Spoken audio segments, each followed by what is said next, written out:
আপনি কি কখনো ভেবে দেখেছেন, যখন পুরো শহর ঘুমে বিভোর, তখন শহরের শেষ সীমানায় ওই অন্ধকার কবরস্থানে কি হয়, যেখানে সাদা কাফনে মোড়া শত শত শরীর মাটির নিচে নিঃশব্দে শুয়ে আছে? সেখানে কি আসলেই সব শান্ত, নাকি অন্ধকার নামলে কবরের মাটি ফুঁড়ে বেরিয়ে আসে এমন কিছু যা দেখার জন্য কোনো জ্যান্ত মানুষ প্রস্তুত নয়? আজ রাতে আমি আপনাদের শোনাব এমন একজনের গল্প, যে জ্যান্ত হয়েও মৃতদের পাহারাদার। আজ রাতে আপনার শির দ্বারা দিয়ে হিমস্রোত বয়ে যাবে, কারণ আজকের গল্প কবরস্থানের দারোয়ান। গল্পটি শুরু করার আগে একটি অনুরোধ: হরর দুনিয়ার এমন রোমহর্ষক সব সত্য ঘটনা নিয়মিত শুনতে আমাদের channel haunted Bangla TV subscribe করে পাশের বেল আইকনটি বাজিয়ে রাখুন। আপনার একটি সাবস্ক্রিপশন আমাদের নতুন সব রহস্যময় গল্প খুঁজে আনতে সাহস যোগায়। চলুন প্রবেশ করি অন্ধকারের সেই অভিশপ্ত গোলকধাঁধায়। শহরের কোলাহল যেখানে শেষ হয়, সেখান থেকে আরও অনেকটা পথ গেলে একটা পুরনো কবরস্থান পড়ে। নাম তার পুরান শহর গোরস্থান। চারপাশটা বড় বড় আম আর বটগাছে ঘেরা। দিনের বেলাতেও সেখানে সূর্যের আলো ঠিকমতো পৌঁছয় না। আর রাত হলে সেখানে অন্ধকার এতটাই ঘন হয় যে নিজের হাতটাও দেখা যায় না। এই কবরস্থানের দারোয়ান হিসেবে মাস 6 আগে কাজ শুরু করে রহমত চাচা। লম্বা গড়ন, ফর্সা গায়ের রং আর বসে যাওয়া চোখের কোটর। মানুষটা কথা বলে খুব কম। লোকে বলে কবরস্থানে থাকতে থাকতে তিনি মৃতদের মতো শান্ত হয়ে গেছেন। রহমত চাচার থাকার জায়গাটা কবরস্থানের ঠিক প্রবেশ মুখেই একটা জীর্ণ ভাঙাচোরা ঘর। ঘরটা বললেও ভুল হবে। চুনকাম উঠে যাওয়া নোনা ধরা দেয়ালের একটা ছোট খুপড়ি। ঘটনাটা শুরু হয়েছিল একটা অমাবস্যার রাতে। সেদিন রাত তখন প্রায় 1টা। টিপটিপ করে বৃষ্টি পড়ছে। রহমত চাচা তার লণ্ঠনটা নিয়ে একবার চক্কর দিতে বেরিয়েছেন। কবরস্থানের ভেতরটা সেদিন অন্য দিনের চেয়েও বেশি নিস্তব্ধ।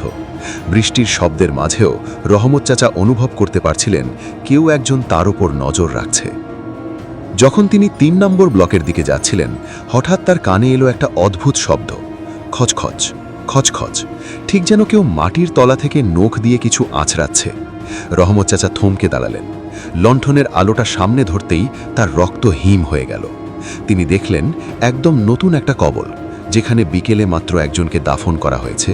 সেই কবরের উপরের মাটি নড়ছে, যেন মাটির নিচ থেকে কেউ প্রাণপণে বাইরে আসতে চেষ্টা করছে। রহমত চাচা ভাবলেন হয়তো শিয়াল বা অন্য কোনো জন্তু, কিন্তু না। মাটি সরিয়ে বেরিয়ে এলো একটা ফ্যাকাশে সাদা হাত, মানুষের হাত। হাতের আঙুলগুলো লম্বা লম্বা আর নখগুলো কুচকুচে কালো। রহমত চাচার হাত থেকে লণ্ঠনটা প্রায় পড়ে যাচ্ছিল। তিনি মন্ত্রমুগ্ধের মতো তাকিয়ে দেখলেন কবরের ভিতর থেকে অমানুষিক শক্তিতে কেউ একজন নিজেকে টেনে বের করছে। কিন্তু যে মানুষটাকে আজ দাফন করা হয়েছে, সে তো ছিল 80 বছরের এক বৃদ্ধ, অথচ এই হাতটা কোনো বৃদ্ধের নয়। হঠাৎ চারপাশটা একদম স্থির হয়ে গেল। বৃষ্টির শব্দ থেমে গেল। রহমত চাচা শুনতে পেলেন তার ঠিক পেছনে কেউ একজন ফিসফিস করে বলছে, চাচা, আমায় একটু সাহায্য করবেন? রহমত চাচার ভয়ে নীল হয়ে গেলেন। তিনি পিছনে ফিরতে চাচ্ছিলেন না, কিন্তু মনে হলো কোনো অদৃশ্য শক্তি তাকে ঘাড় ধরে পিছনের দিকে ঘুরালো। পিছনে ফিরতেই তিনি যা দেখলেন, তার জন্য তিনি মানসিকভাবে প্রস্তুত ছিলেন না। পিছনে দাঁড়িয়ে আছে এক তরুণী। পরনে তার সাদা শাড়ি, কিন্তু শাড়িটা ভেজা নয়, জবজবে রক্তে মাখা। মেয়েটার একটা চোখ নেই, অন্য চোখটা দিয়ে টপ টপ করে রক্ত গড়িয়ে পড়ছে। সে আবার বলল, চাচা, আমার কবরে খুব অন্ধকার, আমি থাকতে পারছি না, আপনি কি আমার সাথে একটু শোবেন? রহমত চাচার চিৎকার করার শক্তিটুকুও ছিল না। তিনি দেখলেন মেয়েটি ধীরে ধীরে তার দিকে এগিয়ে আসছে। তার পায়ের পাতা উল্টো দিকে ঘোরানো, আর প্রতিটা কদমে পচা মাংসের গন্ধ বাতাসে ছড়িয়ে পড়ছে। ঠিক সেই মুহূর্তে দূর থেকে একটা কুকুরের তীক্ষ্ণ চিৎকার শোনা গেল, আর সাথে সাথেই মেয়েটা বিলীন হয়ে গেল বাতাসের সাথে। রহমত চাচা দৌড়ে তার খুঁপড়িতে ফিরে এলেন। সারা রাত তিনি জ্বরে কাঁপলেন, কিন্তু আসল ভয় তো তখনও বাকি ছিল। পরের দিন সকালে রহমত চাচা যখন ওই মেয়েটার কবরের কাছে গেলেন, দেখলেন কবরের উপরের মাটি একদম সমান, কোনো আঁচড়ের দাগ নেই। কিন্তু কবরের ঠিক মাঝখানে পড়ে আছে রহমত চাচার সেই লণ্ঠনটা, যা তিনি রাতে ফেলে এসেছিলেন। আর লণ্ঠনের হাতলে লেগে আছে টাটকা রক্ত এবং একটা মানুষের নখ। রহমত চাচা বুঝতে পারলেন এই কবরস্থান এখন আর শুধু মৃতদের জায়গা নয়। এখানে এমন কিছু জাগ্রত হয়েছে যা জ্যান্ত মানুষের মাংস আর আত্মা চায়। রহমত চাচার কপালে বিন্দু বিন্দু ঘাম জমছে। গতরাতের সেই রক্তমাখা হাত আর উল্টো পায়ের মেয়েটার দৃশ্যটা তার চোখের সামনে ভাসছে। হাতে ধরা সেই পুরনো লণ্ঠনটা, যেটার হাতলে এখনও শুকিয়ে যাওয়া রক্তের দাগ আর একটা পচা মানুষের নখ লেগে আছে। রহমত চাচা বুঝতে পারলেন এই কবরস্থানে যা ঘটছে তা কোনো মতিভ্রম নয়। এটা এমন এক অশরীরী শক্তির খেলা যা সাধারণ মানুষের কল্পনার বাইরে। ভোর হওয়ার পর রহমত চাচা ভাবলেন কাজটা ছেড়ে দেবেন। ব্যাগ গুছিয়ে যখন তিনি মেইন গেটের দিকে এগোচ্ছিলেন, ঠিক তখনই তার পথ আগলে দাঁড়ালো গোরস্থান কমিটির সেক্রেটারি মোবারক সাহেব। মোবারক সাহেবের চেহারাটা আজ অন্যরকম লাগছে, কেমন জানি ফ্যাকাশে, চোখের মণি দুটো যেন স্থির। কোথায় যাচ্ছেন রহমত সাহেব? মোবারক সাহেবের গলার স্বরটা যেন মাটির গভীর থেকে আসছে। রহমত চাচা আমতামতা করে বললেন, আমার শরীরটা ভালো নেই মোবারক সাহেব, আমি আর এখানে থাকতে পারবো না। মোবারক সাহেব একটা কুটিল হাসি হাসলেন। এই কবরস্থানে যারা একবার ঢোকে তাদের যাওয়ার রাস্তা একটাই, মাটির নিচে। আপনি চুক্তিতে সই করেছেন রহমত, মেয়াদের আগে এখান থেকে বেরোলে আপনার পরিবারের উপর অভিশাপ নেমে আসবে। মনে রাখবেন, মৃতরা বেইমানি পছন্দ করে না। রহমত চাচা স্তম্ভিত হয়ে গেলেন। তিনি তো কোনো চুক্তিতে সই করেননি। কিন্তু মোবারক সাহেব যখন একটা পুরনো হলদে কাগজ বের করলেন, রহমত চাচা দেখলেন সেখানে তার নিজের হাতের সই। আর সইটা করা হয়েছে লাল রঙের কিছু দিয়ে, যা দেখতে হুবহু জমাট বাঁধার রক্তের মতো। পরের কয়েকদিন ছিল অসহ্য যন্ত্রণার। দিনের বেলাতেও রহমত চাচা অনুভব করতেন ঝোপঝাড়ের আড়াল থেকে কেউ তাকে দেখছে। কবরের উপর রাখা শুকনো ফুলগুলো হঠাৎ করে জ্বলে উঠত। আবার কখনো মাঝ দুপুরে কবরস্থানের কুয়ো থেকে কান্নার শব্দ ভেসে আসত। দ্বিতীয় অমাবস্যার রাত এলো। আকাশে চাঁদ নেই, চারপাশটা যেন আলকাতরার মতো কালো। রহমত চাচা তার ঘরে বসে তসবিহ পড়ছিলেন। হঠাৎ তার দরজায় কড়া নাড়ল কেউ। খট খট খট। রহমত চাচা জমে গেলেন। এই গভীর রাতে এখানে কে আসবে? তিনি দরজা খুললেন না, কিন্তু কড়া নাড়া থামল না, বরং শব্দটা বেড়ে গেল। এবার দরজার নিচ দিয়ে একটা কালো ধোঁয়া ঘরের ভেতর ঢুকতে শুরু করল। সেই ধোঁয়ার সাথে মিশে আছে পচা লাশের গন্ধ, যে গন্ধটা রহমত চাচা সেই রক্তমাখা মেয়েটার গায়ে পেয়েছিলেন। হঠাৎ ঘরের কোণ থেকে একটা খসখসে আওয়াজ এলো। লণ্ঠনের আলোয় রহমত চাচা দেখলেন তার তক্তপোশের নিচে একটা কঙ্কালসার হাত নড়ছে। হাতটা ধীরে ধীরে বেরিয়ে আসছে। হাতটার নখগুলো সেই লণ্ঠনে পাওয়া নখটার মতোই লম্বা আর ধারালো। চাচা, লণ্ঠনটা ফেরত দেবেন না? একই কণ্ঠস্বর, সেই মেয়েটাই, কিন্তু এবার সে একা নয়। রহমত চাচা জানলার দিকে তাকাতেই দেখলেন জানলার ওপারে কয়েক ডজন মুখ তাকিয়ে আছে। কারোর চোয়াল ঝুলে পড়েছে, কারোর চোখের জায়গায় শুধু দুটো গর্ত। সবাই একযোগে ফিসফিস করে বলছে, আমাদের পাহারা দাও চাচা, আমাদের জাগিয়ে তোলো। রহমত চাচা পাগলের মতো দৌড়ে ঘর থেকে বেরিয়ে এলেন। বাইরে বৃষ্টি হচ্ছে না, কিন্তু মাটি ভিজে কাদা হয়ে আছে। তিনি যখন ৩ নম্বর ব্লকের সেই নতুন কবরটার পাশ দিয়ে যাচ্ছিলেন, দেখলেন কবরটা এখন আর বন্ধ নেই। কবরের ভেতর থেকে ধকধক করে একটা লাল আলো বেরোচ্ছে। তিনি উঁকি দিলেন কবরের ভেতরে। তার কলিজা যেন ফেটে যাওয়ার উপক্রম হলো। কবরের ভেতরে কোনো মৃতদেহ নেই। সেখানে বসে আছে মোবারক সাহেব। তার হাতে একটা মানুষের কাঁচা হৃৎপিণ্ড, আর তিনি সেটা কামড়ে কামড়ে খাচ্ছেন। মোবারক সাহেব মুখ তুললেন। তার মুখ ভর্তি রক্ত। তিনি বললেন, রহমত, তুমি কি জানো এই কবরস্থানের দারোয়ানরা কেন বেশি দিন বাঁচে না? কারণ প্রতি অমাবস্যায় আমাদের একজনকে উৎসর্গ করতে হয়। গতবার ছিল ওই মেয়েটা, এবার পালা তোমার। বলার সাথে সাথে মোবারক সাহেবের শরীরটা ফুলতে শুরু করল। তার চামড়া ফেটে গিয়ে বেরোতে লাগলো লম্বা লম্বা লোম। মানুষের রূপ ছেড়ে সে এক দানবীয় নেকড়ে বা জিনের রূপ ধারণ করল। তার বিশাল থাবাটা রহমত চাচার দিকে বাড়িয়ে দিল সে। রহমত চাচা প্রাণপণে দৌড় দিলেন পেছনের দিকে, কিন্তু তার পা দুটো যেন মাটিতে গেঁথে গেছে। তিনি দেখলেন চারপাশ থেকে কবরের বাসিন্দারা উঠে দাঁড়াচ্ছে। তাদের কাফনের কাপড়গুলো বাতাসে পতপত করে উঠছে। তারা সবাই রহমত চাচার দিকে আঙুল তুলে ডাকছে, এসো রহমত, মাটির নিচে খুব আরাম, এসো। রহমত চাচা জ্ঞান হারানোর ঠিক আগে দেখলেন সেই মেয়েটা, যার চোখের রক্ত মুছিয়ে দিতে তিনি চেয়েছিলেন, সে তার কানের কাছে মুখ এনে বলছে, চাচা, পালাবেন না, আপনি চলে গেলে আমাদের গল্প কে বলবে? রহমত চাচার চোখ যখন খুলল, তিনি নিজেকে আবিষ্কার করলেন তার সেই ভাঙাচোরা খুপরির মেঝেতে। বাইরে তখন ভোরের হালকা আলো ফুটতে শুরু করেছে। সারা শরীর ব্যথায় টনটন করছে, যেন কেউ তাকে সারা রাত পিটিয়ে আধমরা করে রেখেছে। তার মনে পড়ল রাতের সেই বীভৎস দৃশ্য, মোবারক সাহেবের দানবীয় রূপ আর কাফন পরা সেই ছায়ামূর্তিদের কথা। সব কি তবে স্বপ্ন ছিল? রহমত চাচা বিড়বিড় করে বললেন। কিন্তু যখনই তিনি হাত দিয়ে মেঝেতে ভর দিতে গেলেন, তার হাতের তালুতে একটা শীতল স্পর্শ লাগল। তাকিয়ে দেখলেন মেঝের ওপর কাদা আর পচা মাংসের কিছু টুকরো পড়ে আছে, আর ঠিক তার বালিশের পাশে রাখা আছে সেই লণ্ঠনটা। কিন্তু লণ্ঠনের কাঁচটা এখন চুরমার হয়ে গেছে, আর ভেতরে তেলের বদলে জমে আছে কালচে ঘন রক্ত। রহমত চাচা বুঝতে পারলেন এখান থেকে পালানো অসম্ভব। মোবারক সাহেবের সেই চুক্তি কোনো সাধারণ কাগজ ছিল না। তিনি টলটলে তুললেন, কুয়োর পাড়ে গেলেন মুখ ধুতে। বালতি দিয়ে পানি তুলতেই তার চিৎকার আটকে গেল গলায়। বালতির স্বচ্ছ পানির বদলে উঠে এলো ঘন লাল রক্ত, আর সেই রক্তের ভেতর থেকে একটা ছোট বাচ্চার কাটা হাত তার দিকে ইশারা করছে। ভয়ে রহমত চাচা পিছিয়ে আসতেই কারোর সাথে ধাক্কা খেলেন। পেছনে তাকিয়ে দেখলেন মোবারক সাহেব দাঁড়িয়ে আছেন। কিন্তু অদ্ভুত ব্যাপার, মোবারক সাহেবের পরনে এখন ধবধবে সাদা পাঞ্জাবি, মুখে স্নিগ্ধ হাসি, যেন রাতের সেই দানব আর এই মানুষটা এক নয়। রহমত চাচা, শরীরটা কি বেশি খারাপ? আপনি তো দেখছি ঠিকমতো দাঁড়াতেই পারছেন না। মোবারক সাহেব কপালে হাত দিয়ে তাপমাত্রা দেখার ভান করলেন। তার হাতটা বরফের মতো ঠান্ডা।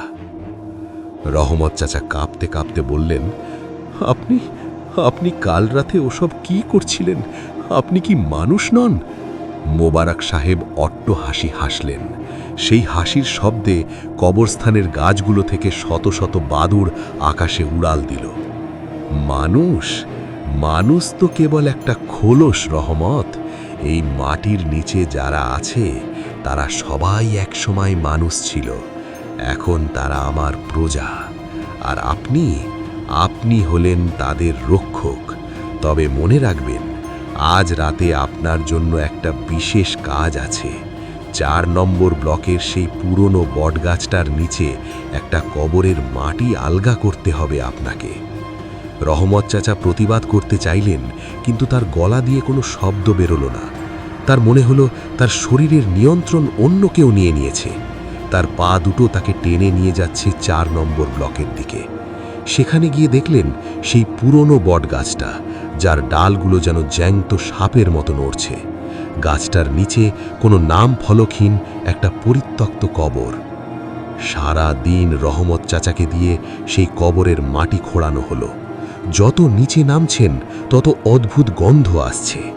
গন্ধটা পচা লাশের নয়, বরং পুরনো মশলার মতো।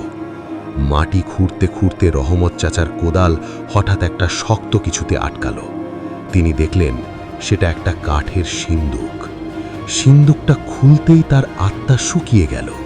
ভেতরে কোনো ধন সম্পদ নেই, আছে একটা মানুষের কঙ্কাল, যার বুকের মাঝখানে একটা রূপলি খঞ্জর বিঁধে আছে। কঙ্কালটার মাথার খুলিতে খোদাই করা আছে রহমত চাচার নাম। ঠিক সেই মুহূর্তে আকাশ কালো হয়ে এলো। দিন দুপুরেই কবরস্থানে রাত নেমে এলো। বটগাছের ডাল থেকে একটা ছায়া ঝুলে পড়ল রহমত চাচার সামনে। সেই রক্তমাখা মেয়েটি। সে ফিসফিস করে বলল, চাচা, আপনি কি জানেন কেন আপনার নাম এখানে? কারণ আপনি আজ থেকে 100 বছর আগেও এই কবরস্থানের দারোয়ান ছিলেন। আপনি বারবার ফিরে আসেন, আর বারবার আপনাকে এখানেই মরতে হয়। মেয়েটি তার হাত বালিয়ে রহমত চাচার গলার দিকে এগোতে লাগল। রহমত চাচা দেখলেন তার নিজের হাত দুটো ধীরে ধীরে কঙ্কাল হয়ে যাচ্ছে। তার চামড়া খসে পড়ছে মাটিতে। তিনি চিৎকার করতে চাইলেন, কিন্তু তার ফুসফুস থেকে শুধু ধুলো আর বালু বের হতে লাগল। মোবারক সাহেব কবরের ওপর দাঁড়িয়ে বললেন, ইতিহাসের পুনরাবৃত্তি হতে চলেছে রহমত। আজ রাতে ওই সিন্দুকের কঙ্কালটা পূর্ণতা পাবে তোমার রক্ত দিয়ে, আর তারপর শুরু হবে আমাদের আসল খেলা। রহমত চাচা দেখলেন সিন্দুকের সেই কঙ্কালটা নড়াচড়া শুরু করেছে। সে তার কঙ্কালসার হাত দিয়ে রহমত চাচার পা চেপে ধরল। রহমত চাচা মাটির নিচে তলনিয়ে যেতে লাগলেন। তার কানে শুধু বাজছিল হাজার হাজার কণ্ঠস্বরের অট্টহাসি। মাটির নিচে অন্ধকার, এমন অন্ধকার যা চোখে দেখা যায় না, শুধু অনুভব করা যায়। রহমত চাচা অনুভব করছিলেন তার ফুসফুসে অক্সিজেনের বদলে শীতল মাটি ঢুকছে। কিন্তু অদ্ভুত ব্যাপার, তার মৃত্যু হলো না, বরং এক তীব্র ঝটকায় তার চেতনা ফিরে এলো এক অন্য জগতে। তিনি দেখলেন তিনি দাঁড়িয়ে আছেন সেই একই কবরস্থানে, কিন্তু দৃশ্যপট পাল্টে গেছে। চারপাশের গাছগুলো এখন ছোট ছোট, আর কবরের সংখ্যা অনেক কম। দূরে একটা হারিকেনের আলো দুলছে। রহমত চাচা নিজের হাতের দিকে তাকালেন। তার হাত দুটো এখন তরুণ, সুঠাম, পরনে 100 বছর আগের জমিদারি আমলের সিপাহীর পোশাক। রহমত, ওরে ও রহমত, আলসেমি করিস না, আজ রাতে বড়বাবু আসছেন। পেছন থেকে একটা ডাক শুনে রহমত চাচা ফিরে তাকালেন। দেখলেন এক প্রকাণ্ডদেহী মানুষ দাঁড়িয়ে আছে। তার মুখটা হুবহু মোবারক সাহেবের মতো, কিন্তু চোখে এক পৈশাচিক লাল আভা। তিনি চিনতে পারলেন ইনি সেই সময়কার নায়েব মহাশয়। রহমত চাচা বুঝতে পারলেন তিনি এখন 1926 সালে দাঁড়িয়ে আছেন, আর তার নিজেরই পূর্বপুরুষের স্মৃতিতে তিনি বন্দী। সেই রাতে নায়েব মহাশয় এক সুশ্রী তরুণীকে টেনে হিচড়ে নিয়ে এলেন 4 নম্বর ব্লকের সেই বট গাছটার নিচে। মেয়েটির মুখ দেখে রহমত চাচার কলিজা কেঁপে উঠল। এ তো সেই রক্তমাখা চোখওয়ালা মেয়েটি, তবে এখন সে জ্যান্ত, তার চোখে মৃত্যুর আতঙ্ক। না, নায়েব মশাই, আমায় ছেড়ে দিন, আমি কোনো অন্যায় করিনি। মেয়েটি আর্তনাদ করে উঠল। নায়েব হাসলেন, সেই হাসি যেন নরকের দরজা খোলার শব্দ। অন্যায় তুই করিসনি রে মা, কিন্তু তোর কপাল খারাপ। এই গোরস্থানের মাটি তৃষ্ণার্থ। এখানে ধন সম্পদ লুকিয়ে রাখতে হলে একটা পবিত্র রক্ত লাগে, আর তোর রক্তই হবে সেই সিন্দুকের চাবিকাঠি। রহমত চাচা, অর্থাৎ তৎকালীন রহমত, দাঁড়িয়ে দেখছিলেন। নায়েব তাকে আদেশ দিলেন, রহমত, খঞ্জরটা ধর, আজ তুই একে বলি দিবি, বদলে পাবি অঢেল সম্পদ আর অমরত্ব। তুই আর আমি এই গোরস্থানের মালিক হয়ে থাকব যুগে যুগে। রহমত চাচার ভেতরের সত্তা চিৎকার করে উঠল, না, এটা করো না। কিন্তু তার অতীত সত্তা যেন কোনো মোহে পড়ে খঞ্জরটা হাতে নিল। মেয়েটির বুক চিরে রক্ত ঝরল সেই সিন্দুকের উপর। মেয়েটি মরার আগে রহমতের চোখের দিকে তাকিয়ে অভিশাপ দিল, তোর মুক্তি হবে না রহমত, এই কবরের মাটি তোকে বারবার টেনে আনবে। তুই পাহারাদার হয়ে জন্মাবি, আর আমি তোর রক্ত শুষে নেব প্রতিটি জন্মে। দৃশ্যটা হঠাৎ কাঁচের মতো ভেঙে চুরমার হয়ে গেল। রহমত চাচা বর্তমানের সেই গর্তের ভেতর ছটফট করে উঠলেন। তার উপর দাঁড়িয়ে থাকা মোবারক সাহেব, অর্থাৎ নায়েবের বংশধর, বা হয়তো সেই নায়েব নিজেই অট্টহাসি দিচ্ছেন। মনে পড়েছে রহমত, সেই খঞ্জরটা এখনও তোমার বুকের খাঁচায় বিঁধে আছে। প্রতি 100 বছর পর পর এই রক্ত শোধ করতে হয়। রহমত চাচা দেখলেন সেই কঙ্কালটা, যার মাথায় তার নাম লেখা ছিল, সেটা এখন পুরোপুরি মাংসে ভরে উঠছে। কিন্তু সেই মাংস আসছে রহমত চাচার নিজের শরীর থেকে। তার গায়ের চামড়া গলে গলে ওই কঙ্কালের গায়ে লেগে যাচ্ছে। না, এটা হতে পারে না, রহমত চাচা চিৎকার করে উঠলেন। হঠাৎ সেই রক্তমাখা মেয়েটি আবার আবির্ভূত হল, তবে এবার তার চেহারায় রাগ নেই, বরং এক করুণ আকুতি। সে রহমত চাচার কানের কাছে ফিসফিস করে বলল, চাচা, শোধ নেওয়ার সময় এসেছে। ওই সিন্দুকের নিচে একটা পুরনো তসবি আর এক মুঠো পবিত্র মাটি আছে।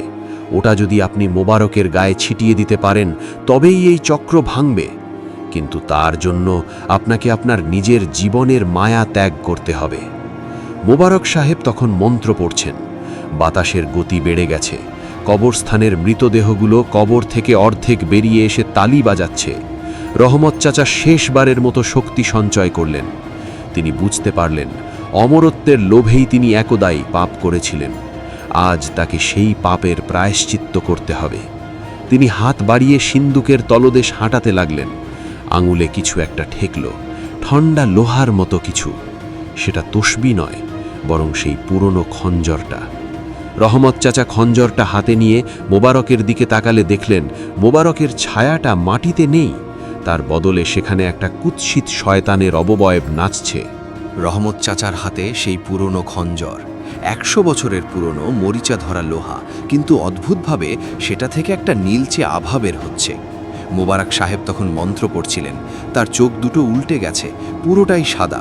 তিনি বুঝতেও পারেননি যে রহমত চাচা তার সম্মোহন কাটিয়ে উঠেছেন। রহমত, তাড়াতাড়ি করো, ও শক্তি সঞ্চয় করছে। সেই রক্তমাখা মেয়েটির চিৎকার শোনা গেল। মেয়েটি এখন সেই বটগাছের ডালে উল্টো হয়ে ঝুলে আছে, তার মুখটা ক্ষণে ক্ষণে পচে যাচ্ছে, আবার ঠিক হয়ে যাচ্ছে। সে আর সহ্য করতে পারছে না। রহমত চাচা দাঁতে দাঁত চেপে গর্ত থেকে লাফ দিয়ে ওপরে ওঠার চেষ্টা করলেন, কিন্তু মাটি যেন তাকে আঠার মতো জড়িয়ে ধরে আছে। শত শত কঙ্কালসার হাত তার পা টেনে ধরছে। তারা সবাই ফিসফিস করছে, আমাদের সাথে থাকো রহমত, আমাদের ছেড়ে যেও না। ঠিক সেই মুহূর্তে মোবারক সাহেবের মন্ত্র পড়া শেষ হলো। তিনি একটা বিকট চিৎকার দিয়ে রহমত চাচার দিকে ফিরলেন। তার মুখটা এখন আর মানুষের মতো নেই, চোয়ালটা ফেটে ঝুলে পড়েছে আর দাঁতগুলো লম্বা হয়ে বের হয়ে এসেছে। তুই আমাকে মারবি, তুই? মোবারক সাহেবের গলা এখন 4-5টা মানুষের সম্মিলিত কণ্ঠের মতো শোনাচ্ছে। তোর রক্ত তো আমার ধমনীতে বইছে রহমত। 100 বছর আগে তুই যে পাপ করেছিস তার চড়া সুদ আজ তোকে দিতেই হবে। মোবারক সাহেব তার বিশাল হাত বাড়িয়ে রহমত চাচার গলা চেপে ধরলেন। রহমত চাচা অনুভব করলেন তার দম বন্ধ হয়ে আসছে, তার চোখের সামনে অন্ধকার নেমে আসছে, লণ্ঠনের সেই ভাঙা কাঁচগুলো তার শরীরে বিঁধছে। হঠাৎ রহমত চাচার মনে পড়ল সেই মেয়েটির কথা, পবিত্র মাটি আর তসবিহ। তিনি পকেট হাতড়ে দেখেন, তার পাঞ্জাবির পকেটে সবসময় একটা পুরনো তসবিহ থাকত। তিনি সেটা বের করে খঞ্জরের হাতলে পেঁচিয়ে নিলেন। সাথে সাথে খঞ্জরটা আগুনের মতো জ্বলতে শুরু করল। রহমত চাচা সর্বশক্তি দিয়ে খঞ্জরটা মোবারক সাহেবের বুকের বাম পাশে বসিয়ে দিলেন। এক ভয়ঙ্কর চিৎকার, এমন চিৎকার যা হয়তো 7 আসমান ভেদ করে চলে গেছে। মোবারক সাহেবের শরীর থেকে কালো আলকাতরার মতো রক্ত বের হতে শুরু করল। সেই রক্ত যেখানেই পড়ছে সেখানকার মাটি পুড়ে খাক হয়ে যাচ্ছে। না, এটা হতে পারে না, আমি অমর, আমি এই গোরস্তানের রাজা। মোবারক সাহেব গগন বিদারী চিৎকার করতে করতে মাটিতে লুটিয়ে পড়লেন। তার শরীরটা ধীরে ধীরে ধুলোয় মিশে যেতে লাগলো। কিন্তু বিপদ কাটল না। মোবারক সাহেব মারা যাওয়ার সাথে সাথে পুরো কবরস্থানটা কাঁপতে শুরু করল, যেন মাটির নিচে কোনো দানব জেগে উঠেছে। একে একে সব কবরের মাটি ফেটে যেতে লাগলো। শত শত আত্মা বেরিয়ে আসছে। তারা মুক্ত হতে চায়, কিন্তু তারা রহমত চাচাকে সাথে নিয়ে যেতে চায়। 4 নম্বর ব্লকের সেই বট গাছটা হঠাৎ মাঝখান দিয়ে দুভাগ হয়ে গেল। সেখানে দেখা দিল এক সিঁড়ি, যা নিচের দিকে কোনো এক অন্ধকার গহ্বরে চলে গেছে। সেখান থেকে ভেসে আসছে হাজারো মানুষের কান্নার রোল। রক্তমাখা মেয়েটি নিচে নেমে এলো। সে এখন দেখতে একদম স্বাভাবিক, তার চোখ দুটো ভিড়ে এসেছে। সে ম্লান হেসে বলল, চাচা, আপনি ওকে শেষ করেছেন ঠিকই, কিন্তু নরকের দরজা খুলে গেছে। আপনি যদি ওই সিঁড়ি দিয়ে নিচে না নামেন তবে এই আত্মারা কোনোদিন শান্ত হবে না। আপনাকে ওই সিন্দুকটা নিয়ে পাতালে যেতে হবে। এটাই আপনার শেষ প্রায়শ্চিত্ত। রহমত চাচা থমকে দাঁড়ালেন। তিনি কি চিরকালের জন্য অন্ধকারে হারিয়ে যাবেন? তার কি আর কোনোদিন ভোরের সূর্য দেখা হবে না? তিনি পেছনে তাকালেন। দূরে তার সেই ছোট্ট খুপড়িটা দেখা যাচ্ছে। সেখানে তার পুরনো চাদর আর একটা আধপোড়া লণ্ঠন পড়ে আছে। জীবনের মায়া তাকে টানছে, কিন্তু আত্মাদের আর্তনাদ তাকে স্থির হতে দিচ্ছে না। তিনি বুঝলেন এই গোরস্থানের দারোয়ান হওয়াটা কোনো চাকরি ছিল না, এটা ছিল তার নিয়তি। তিনি সিন্দুকটা কাঁধে তুললেন। সিঁড়ির প্রথম ধাপে পা রাখতেই চারপাশটা থমথমে হয়ে গেল। বাতাস থেমে গেল। শুধু শোনা যাচ্ছে তার নিজের পায়ের শব্দ, টপ টপ টপ। ওপর থেকে রক্ত পড়ছে সিঁড়ির ওপর। রহমত চাচা নিচে নামতে লাগলেন। যত নিচে যাচ্ছেন তাপমাত্রা তত বাড়ছে। দেওয়ালগুলো যেন মানুষের চামড়া দিয়ে তৈরি, হাত দিলেই তা নড়ছে। হঠাৎ তিনি শুনলেন তার পেছনে কেউ আসছে। খট খট খট, সেই পরিচিত কড়া নড়ার শব্দ। তিনি পেছনে ফিরে দেখলেন মোবারক সাহেব নয়, বরং তার নিজেরই অবয়ব। 100 বছর আগের সেই সিপাহী রহমত দাঁড়িয়ে আছে, তার হাতে একটা জ্বলন্ত মশাল। সে অশুভ হাসিতে বলল, নিচে যাচ্ছ তো ভাই, কিন্তু ফিরে আসার রাস্তাটা কি চিনে রেখেছ? রহমত চাচা সেই অন্ধকার সিঁড়ি দিয়ে নিচে নামছেন। প্রতিটা ধাপ যেন মাটির গভীরে নয়, সরাসরি দোজখের কোনো এক দরজায় গিয়ে মিশছে। দেয়ালগুলো ঘামছে। না, ওটা ঘাম নয়, দেয়াল থেকে চুইয়ে চুইয়ে লাল রক্ত পড়ছে। সিঁড়িগুলো মানুষের হাড় দিয়ে তৈরি, পা রাখতেই মর্মর শব্দে জানান দিচ্ছে তারা কতটা প্রাচীন। রহমত, ফিরে আয়, ওদিকে যাস না। পেছন থেকে একটা পরিচিত নারী কণ্ঠ ভেসে এলো।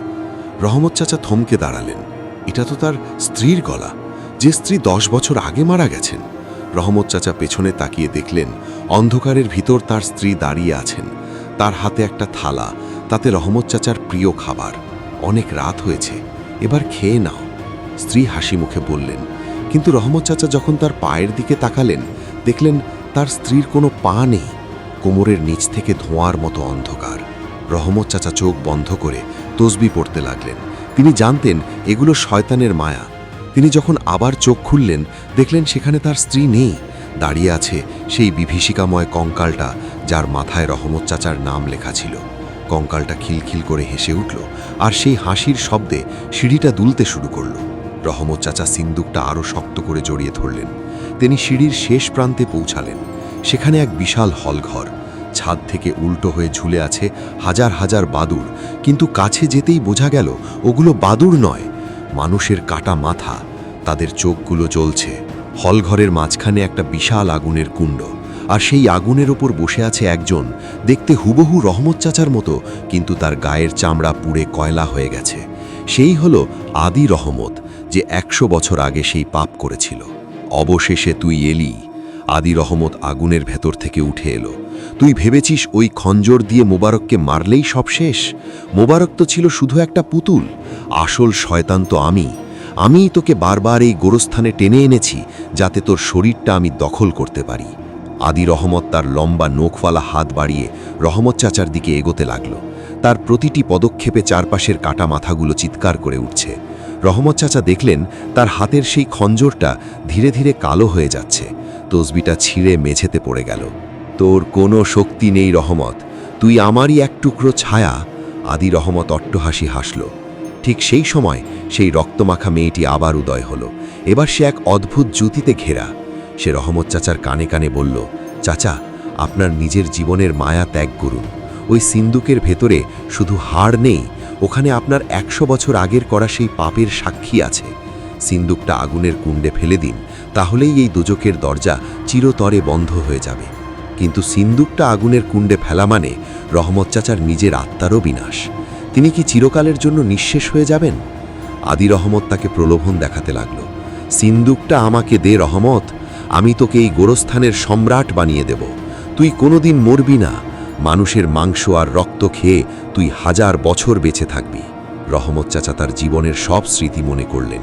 তার গ্রামের বাড়ি, সেই মেঠো পথ, তার মৃত স্ত্রী, সব কিছু। তিনি বুঝলেন পাপের অমরত্বের চেয়ে সম্মানের মৃত্যু অনেক ভালো। তিনি সর্বশক্তি দিয়ে সিন্দুকটা মাথার ওপর তুললেন। তার শরীরটা তখন ঝরঝর করে ভেঙে পড়ছে। আদি রহমত চিৎকার করে উঠল, না, করিস না। রহমত চাচা বিসমিল্লাহ বলে সিন্দুকটা আগুনের সেই বিশাল কুণ্ডে ছুঁড়ে মারলেন। সাথে সাথে এক প্রলয়ঙ্করী বিস্ফোরণ হলো। পুরো পাতালপুরি কাঁপতে শুরু করল। আগুনের শিখাগুলো নীল হয়ে গেল। আদি রহমত সেই আগুনে পুড়ে ছাই হয়ে যেতে লাগল। সে আর্তনাদ করে বলতে লাগল, তুই কি করলি রহমত? তুই নিজেকেও শেষ করে দিলি। রহমত চাচা দেখলেন চারপাশের দেওয়াল ধসে পড়ছে। মাটির নিচের সেই হাড়ের সিঁড়িগুলো ভেঙে চুরমার হয়ে যাচ্ছে। তিনি ধীরে ধীরে চোখ বুঝলেন। তার মনে হলো তিনি অনেক হালকা হয়ে গেছেন। চারপাশের সেই পচা লাশের গন্ধ আর নেই, বদলে ভেসে আসছে শিউলি ফুলের সুবাস। সেই প্রলয়ঙ্করী বিস্ফোরণের পর চারপাশটা নিথর হয়ে গেল। রহমত চাচা যখন চোখ খুললেন, তিনি দেখলেন তিনি পাতালপুরীতে নেই। তিনি শুয়ে আছেন 4 নম্বর ব্লকের সেই পুরনো বটগাছটার নিচে। চারপাশের অন্ধকার কেটে গিয়ে ভোরের হালকা কুয়াশাচ্ছন্ন আলো ছড়িয়ে পড়েছে। পুরো কবরস্থানটা এখন একদম শান্ত। গত রাতের সেই বীভৎস লড়াইয়ের কোনো চিহ্নই যেন অবশিষ্ট নেই। রহমত চাচা ওঠার চেষ্টা করলেন, কিন্তু তার শরীরটা ভারী হয়ে আছে। তিনি দেখলেন তার বুকের ওপর সেই পুরনো খঞ্জরটা পড়ে আছে, কিন্তু ওটা এখন কেবলই মরচে ধরা এক টুকরো লোহা। ওটার সেই অশুভ নীল আভা আর নেই। চাচা, আপনি পেরেছেন। রহমত চাচা পাশ ফিরে দেখলেন সেই মেয়েটি দাঁড়িয়ে আছে, কিন্তু তার পরনে আর সেই রক্তমাখা শাড়ি নেই। সে এখন থপথপে সাদা পোশাকে আবৃত। তার চেহারাটা স্বর্গের অপ্সরার মতো উজ্জ্বল। তার চোখ দুটো এখন শান্ত এবং কৃতজ্ঞতায় ভরা। কে তুমি মা? রহমত চাচা ক্ষীণ কণ্ঠে জিজ্ঞেস করলেন। মেয়েটি হাসল। আমি সেই অভিশপ্ত আত্মা যাকে আপনি 100 বছর আগে নিজের হাতে বলি দিয়েছিলেন। আমার মুক্তি আপনার হাতেই ছিল চাচা। আজ আপনি আপনার নিজের জীবনের মায়া ত্যাগ করে সিন্দুকটা ধ্বংস করেছেন, আর তার সাথে সাথে এই কবরস্থানের উপর থেকে 100 বছরের পুরনো কালো ছায়া সরে গেছে। মোবারক সাহেব আর সেই আদি রহমত সবাই এখন চিরতরে ধুলোয় মিশে গেছে। রহমত চাচা দেখলেন মেয়েটির শরীরটা ধীরে ধীরে ঝাপসা হয়ে আসছে।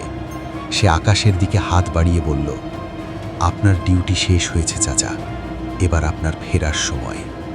রহমত চাচা বুঝতে পারলেন না ফেরা বলতে সে কি বোঝাচ্ছে। মেয়েটি মিলিয়ে যাওয়ার সাথে সাথেই চারপাশটা আবার পাল্টাতে শুরু করল। রহমত চাচা দেখলেন তিনি তার সেই পুরনো খুপড়িতে নিজের বিছানায় শুয়ে আছেন। মেইন গেট দিয়ে একদল লোক ভেতরে ঢুকছে, তাদের সাথে গোরস্থান কমিটির নতুন লোকজন। আরে, রহমত চাচা তো দেখি এখনো ঘুমাচ্ছেন, একজন লোক বলল। রহমত চাচা বিছানা থেকে ওঠার চেষ্টা করলেন, কিন্তু তিনি দেখলেন তিনি উঠতে পারছেন না। তিনি তাকিয়ে দেখলেন তার নিজের শরীরটা বিছানায় স্থির হয়ে পড়ে আছে। তার মুখটা খুব শান্ত, যেন গভীর ঘুমে আচ্ছন্ন, অথচ তিনি নিজে দাঁড়িয়ে আছেন ঘরের এক কোণে, নিজের মৃত শরীরের দিকে তাকিয়ে। তিনি বুঝতে পারলেন পাতালপুরীর সেই আগুনে শুধু সিন্দুক পোড়েনি, তার এই নশ্বর শরীরটাও পুড়ে শেষ হয়ে গেছে। তিনি এখন আর এই জগতের কেউ নন। ঠিক তখন মেন গেটের কাছে মোবারক সাহেবের জায়গায় নতুন এক যুবককে দেখা যাচ্ছে। সে খুব অমায়িক গলায় সবার সাথে কথা বলছে, কিন্তু যখনই ওই যুবকটি রহমত চাচার ঘরের দিকে তাকালো, তার চোখের মণি মুহূর্তের জন্য স্থির হয়ে গেল। রহমত চাচা দেখলেন ওই যুবকের গলার কাছে একটা ছোট্ট উল্কি আছে, হুবহু সেই সিন্দুকের চাবিটার মতো। রহমত চাচা শিউরে উঠলেন। তবে কি অন্ধকার শেষ হয়নি? শয়তান কি কেবল তার রূপ বদলে আবার ফিরে এসেছে? গোরস্থানের বাতাসে একটা ফিসফিসানি ভেসে এলো। গোরস্থান কোনোদিন শূন্য থাকে না রহমত। একজন পাহারাদার গেলে আর একজন আসে, খেলাটা চলতে থাকবে অনন্তকাল। রহমত চাচার আত্মা ধীরে ধীরে বাতাসের সাথে মিশে যেতে লাগল। তিনি শেষবারের মতো দেখলেন সেই বট গাছটা, যেটার নিচে এখন এক নতুন কবর খোঁড়া হচ্ছে। সেখানে কি আবার কেউ পাহারাদার হিসেবে আসবে? আবার কি কোনো অমাবস্যার রাতে মাটির নিচ থেকে হাত বেরিয়ে আসবে? উত্তরে কেবল ঝিঝি পোকার ডাক আর দূর থেকে ভেসে আসা কুকুরের কান্নার শব্দ শোনা গেল। পুরান শহর গোরস্থান আবার তার রহস্য নিয়ে জেগে রইল পরবর্তী শিকারের অপেক্ষায়। বন্ধুরা, রহমত চাচার গল্প হয়তো এখানেই শেষ, কিন্তু রহস্যের কি আসলেই কোনো শেষ আছে? আপনার কি মনে হয় সেই নতুন যুবকটি আসলে কে? কমেন্ট করে আমাদের জানান। আর আজকের এই ভয়ঙ্কর অভিজ্ঞতা যদি আপনাদের ভালো লেগে থাকে, তাহলে ভিডিওটি লাইক করুন এবং বন্ধুদের সাথে শেয়ার করুন। এমন আরও হাড় হিম করা গল্প শুনতে হন্টেড বাংলা টিভির সাথেই থাকুন। দেখা হবে আগামী রাতের নতুন কোনো অন্ধকারে। ততক্ষণ সাবধানে থাকবেন, কারণ কেউ হয়তো আপনাকেও দেখছে।